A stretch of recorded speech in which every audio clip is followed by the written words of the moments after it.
सुप्रभात. आज आपण मराठी व्याकरणामध्ये का वाक्य आणि वाक्यांचे प्रकार बघणार आहोत. आता वाक्य म्हणजे काय? अर्थपूर्ण म्हणजे शब्दांच्या अर्थपूर्ण समूहास आपण वाक्य असे म्हणतात. वाक्य आणि वाक्याचे प्रकार म्हणजे सेंटेन्स आणि सेंटेन्सचे जे काही टाइप्स आहेत ते आपण बघणार आहोत. म्हणजे अर्थपूर्ण शब्दांच्या समूहाला आपण वाक्य असे म्हणतो. सगळ्यात पहिले आपण काय करू, वाक्य जे आहे त्याची व्याख्या लिहून घेऊ. शब्दाच्या अर्थपूर्ण समूहास वाक्य असे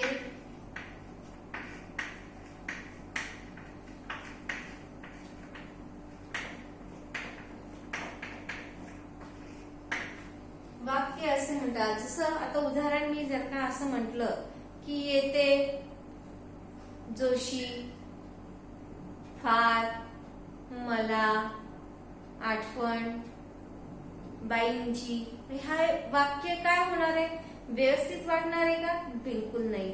जर का हेच आपण याची अर्थपूर्ण म्हणजे योग्य जर का जुळवणी केली तर ते वाक्य एकदम सुरेख, सुंदर आणि कानाला पण ऐकायला चांगले वाटेल. म्हणजे मला जोशीबाईंची खूप आठवण येते. म्हणजे हे काय झालं? अर्थपूर्ण वाक्य. म्हणजे त्या अर्थपूर्ण शब्दांची जो समूह आहे तो एकदम व्यवस्थित आपण लावलेला आहे, योग्यरित्या लावलाय. अशा शब्दांना आपण काय म्हणतो? वाक्य असे म्हणतो. या वाक्याचे प्रकार आपल्याला बघायचे. या वाक्याचे 4 प्रकार पडतात. वाक्याचे 4 प्रकार. पहिला आहे विधानार्थी वाक्य.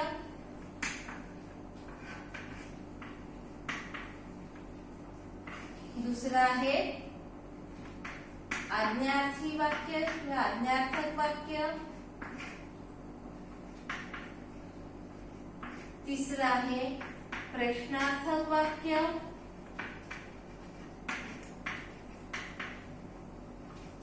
आणि चौथा आहे उद्गारार्थी वाक्य. हे झाले आपले 4 प्रकार. आता वाक्यांचे प्रकार काय आहे? विधानार्थी वाक्य, आज्ञार्थी वाक्य, प्रश्नार्थी वाक्य आणि उद्गारार्थी वाक्य. आता हे जे विधानार्थी वाक्य आहे याचे 2 प्रकार पडतात. एक आहे होकारार्थी आणि दुसरा आहे नकारार्थी. हे 4 प्रकार आहे वाक्याचे: विधानार्थी, आज्ञार्थ, प्रश्नार्थ आणि उद्गारार्थी. विधान. आता विधान म्हणजे काय? ज्याच्यामध्ये काहीतरी कथन केलेलं आहे किंवा सांगितलेलं आहे अशाला आपण विधानार्थी वाक्य असे म्हणतो. जे दुसरं आहे आज्ञार्थ वाक्य, ज्याच्यामध्ये आज्ञा, हुकूम, विनंती, मनाई केलेली असते त्याला आपण काय म्हणतो? आज्ञार्थ वाक्य. प्रश्नार्थ वाक्य, ज्या वाक्यामध्ये प्रश्न विचारला असतो आणि त्याचं उत्तर होकारार्थीमध्ये किंवा नकारार्थी मिळत असतं त्याला आपण प्रश्नार्थी वाक्य असे म्हणतो. आणि चौथं आहे उद्गारार्थी वाक्य. ज्या वाक्यामध्ये शोक, भावना, हर्ष किंवा दुःखी ज्या काही मनामधल्या भावना प्रकट केल्या जातात, उमटवल्या जातात त्या वाक्याला उद्गारार्थी वाक्य असे म्हणतात. आता आपण या 4ही वाक्यांची व्याख्या बघू आणि त्याची उदाहरणे आपण बघू. हे तुम्ही तुमच्या नोटबुक मध्ये लिहून घ्या. आलं लक्षामध्ये सगळ्यांना? वाक्य म्हणजे काय आणि वाक्याचे प्रकार किती आहेत? विधानार्थी, दुसरा आहे आज्ञार्थी, तिसरा आहे प्रश्नार्थ आणि चौथा आहे उद्गारार्थी. सगळ्यांनी लिहून घ्या. लिहिलं सगळ्यांनी? Very good. आता आपण सगळ्यात पहिले बघू विधानार्थी वाक्य.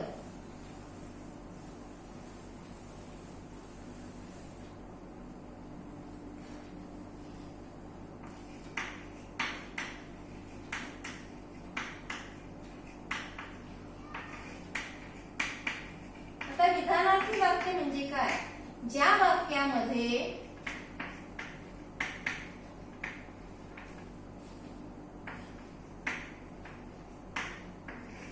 विधान किंवा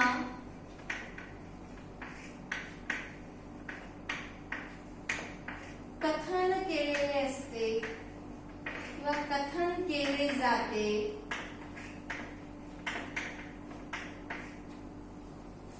त्यास विधानार्थी वाक्य असे म्हणतात.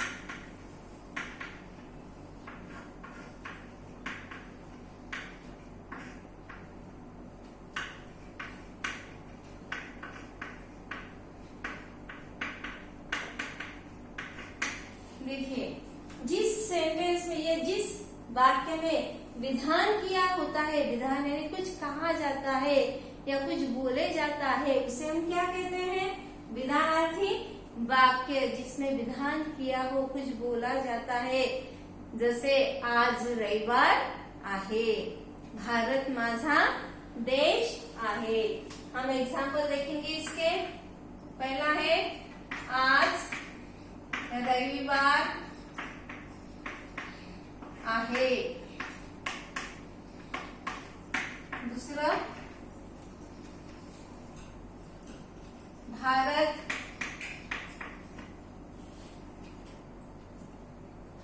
माझा देश आहे. उदाहरण बघा परत.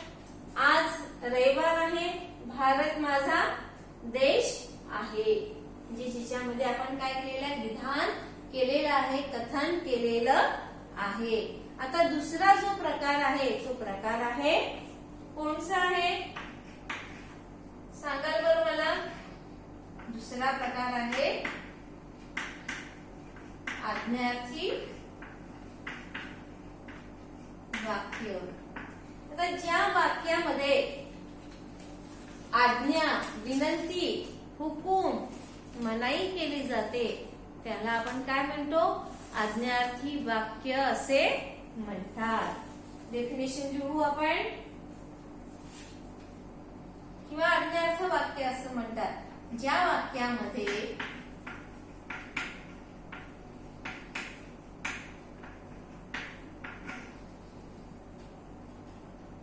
आज्ञा, हुकूम, विनंती केली जाते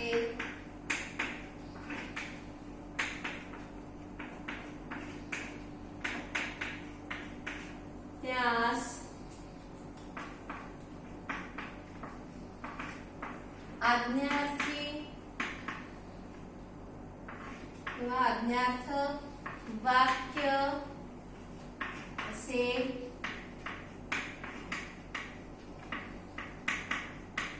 म्हणतात. जिस सेंटेंस में, जिस वाक्य में आज्ञा, विनंती, हुकुम ने जो सेंटेंस में रिक्वेस्ट, ऑर्डर किया जाता है उसको हम क्या कहते हैं, आज्ञार्थ वाक्य कहते हैं.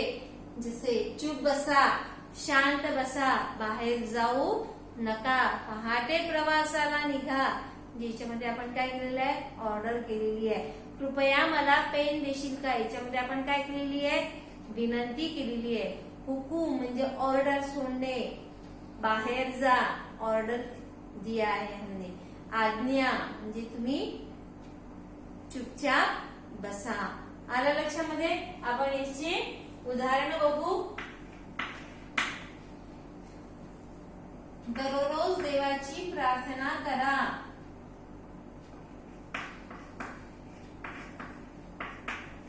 देवाची प्रार्थना करा. आता याच्यामध्ये काय सांगितलेलं आहे, आज्ञा आहे.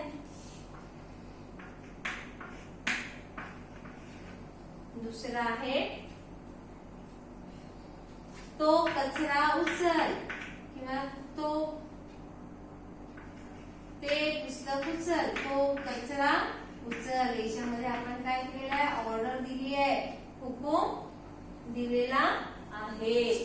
दररोज देवाची प्रार्थना करा. तो कचरा उचला. आता तिसरं आहे प्रश्नार्थी वाक्य, जिच्यामध्ये प्रश्न केला जातो त्या वाक्याला आपण काय म्हणतो? प्रश्नार्थी वाक्य असे म्हणतो. सगळ्यांनी हे लिहून घेतलं, समजलं? विधानार्थी वाक्य, आज्ञार्थी वाक्य किंवा आज्ञार्थ वाक्य कशाला म्हणतात? आलं लक्षामध्ये? दोन्ही वाक्य लक्षामध्ये आले. तिसरं वाक्य आपण बघू. तिसरं जो वाक्य आहे ते आहे प्रश्नार्थ वाक्य.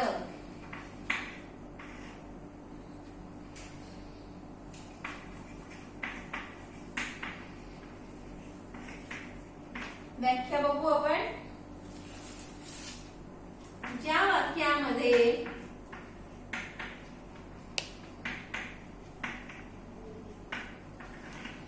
प्रश्न विचारला असतो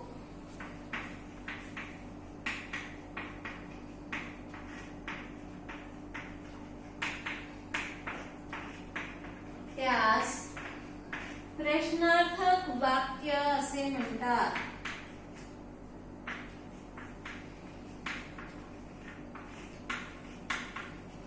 त्यास प्रश्नार्थक वाक्य असे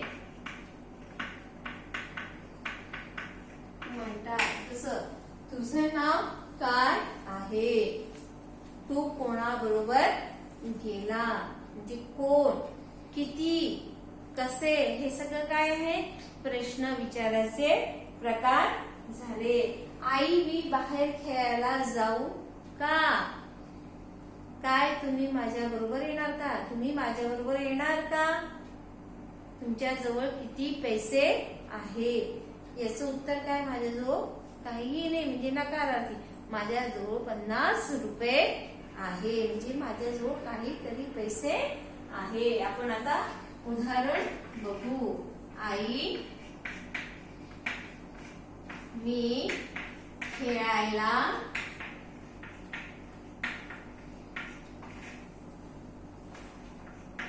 बाहेर जाऊ का? त्याच्यानंतर आपण काय केलेलं आहे? प्रश्नार्थ वाक्य दिलेलं आहे. परीक्षेला का घाबरायचे?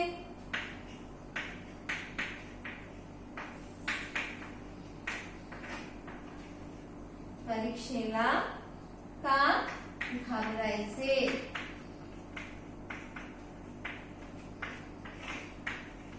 आलं लक्षामध्ये? ज्या याच्यामध्ये प्रश्न विचारला असतो त्यास आपण काय म्हणतो? प्रश्नार्थ वाक्य. उदाहरण आहे आई मी खेळायला बाहेर जाऊ का? त्याच्यानंतर आपण काय दिलेलं आहे? प्रश्नार्थ वाक्य. परीक्षेला का घाबरायचे? अशा प्रकारे आपण किती वाक्य बघितले आतापर्यंत? 3. पहिला आहे विधानार्थी, दुसरा आहे आज्ञार्थ, तिसरा आहे प्रश्नार्थ. हे सगळं तुम्ही लिहून घ्यायचंय. आता चौथा जो प्रकार आहे तो प्रकार आहे उद्गारार्थी वाक्य. तर उद्गारार्थी वाक्य आपण बघू. ज्या वाक्यामध्ये भावना दर्शवल्या जातात त्या वाक्याला उद्गारार्थी वाक्य असे म्हणतात. सगळ्यांनी लिहून घेतलेलं ना? कारण की मी बोर्ड ऑफ केलेला आहे, तसं तुमच्याजवळ दिसणारच आहे. तरी म्हणजे विचारते आहे मी तुम्हाला. चौथा आणि शेवटचा प्रकार आहे उद्गारार्थी वाक्य.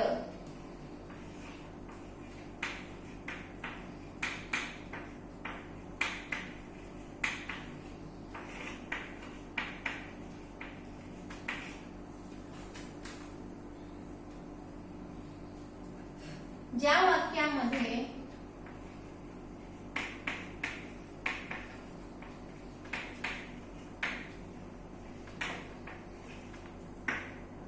भावना,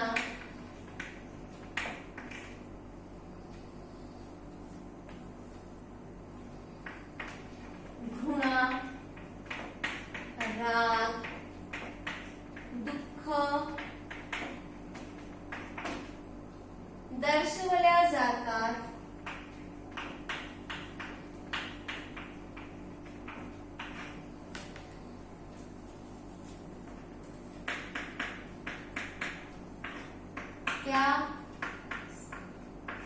उद्गारार्थी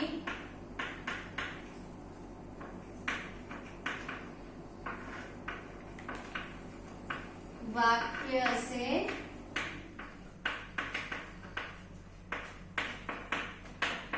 म्हणतात.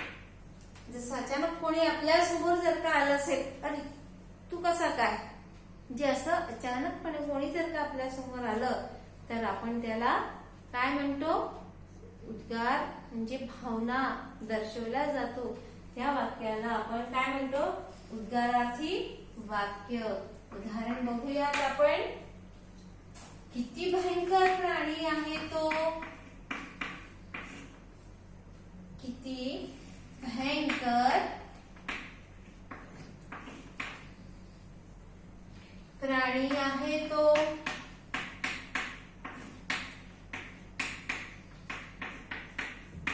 त्याच्यानंतर आपण काय करणार आहे, त्याचं चिन्ह देणार आहे. केवढी इमारत आहे ही, दुसरं केवढी उंच इमारत ही. त्यानंतर आपण याचं चिन्ह देणार आहे, उद्गारार्थी चिन्ह. जर का तुम्ही या वाक्यामध्ये जर का हे चिन्ह नाही दिलं तर तुम्हाला मार्क मिळणार नाही. त्याच्यामुळे आपण नेहमी लक्षात ठेवलं पाहिजे की उद्गारार्थी वाक्यामध्ये हे जे त्याची चिन्ह आहे किंवा त्याचं जे सिंबल आहे ते तुम्ही दिल्या गेलं पाहिजे, तरच तुम्हाला पूर्ण मार्क मिळतात. आया समझ में? उद्गारार्थी यानी क्या, जिस वाक्य में राग यानी गुस्सा, लोभ, दुख आदि जो अपने जो भी भावना दर्शाए जाते हैं, एक्सप्रेशन दर्शाए जाते हैं, उसे हम क्या कहते हैं, उद्गारार्थी वाक्य. जैसे केवढी उंच इमारत ही, किती भयंकर प्राणी आहे तो, अरे रे बिचारा, उफ किती गर्मी आहे, हे सब क्या आहे, उद्गारार्थी वाक्य. ज्याच्याशिवाय याच्यामध्ये अजून दोन प्रकार पडतात, नकारार्थी आणि होकारार्थी. तेही आपण बघू. तर पहिलं आहे होकारार्थी वाक्य.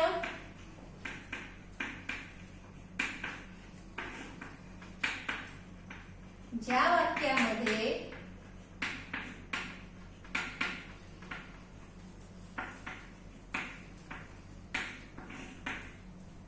होकार असतो त्यास होकारार्थी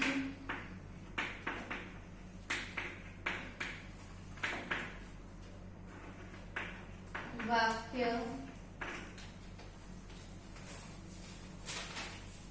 असे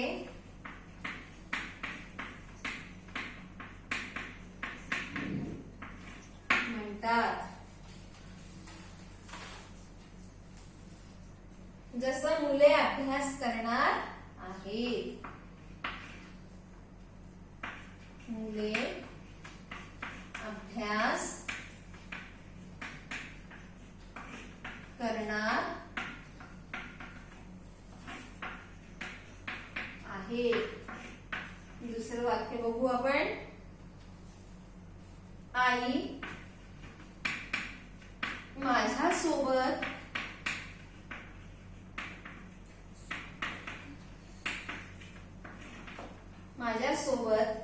येण्यास तयार आहे, म्हणजे जिच्यामध्ये होकार किंवा संमती आहे. दुसरं आहे नकारार्थी, अफर्मेटिव्ह आणि निगेटिव्ह.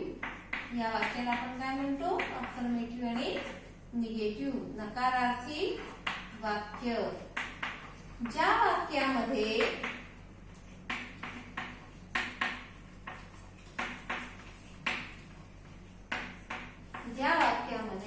नकार असतो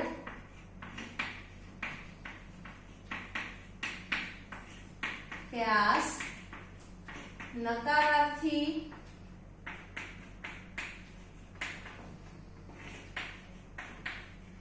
वाक्य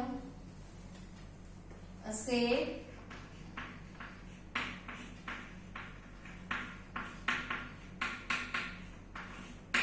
जसे उदाहरण आपण बघू, मुले अभ्यास करणार आहे म्हणजे तो डाव्या हाताने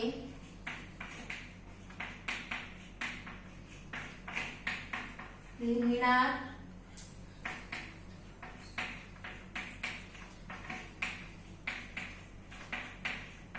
नाही.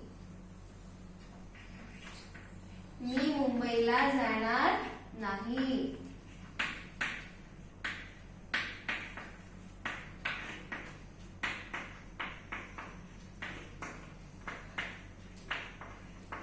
याच्यामध्ये आपण काय केलं, नकार असतो तो डाव्या हाताने लिहिणार नाही, याला आपण नकारार्थी. आणि याच्यामध्ये होकारार्थी म्हणजे काय, मुले अभ्यास करणार आहे. अशा प्रकारे आपण वाक्याचे प्रकार आणि वाक्य कशाला म्हणतात हे आपण बघितलेलं आहे.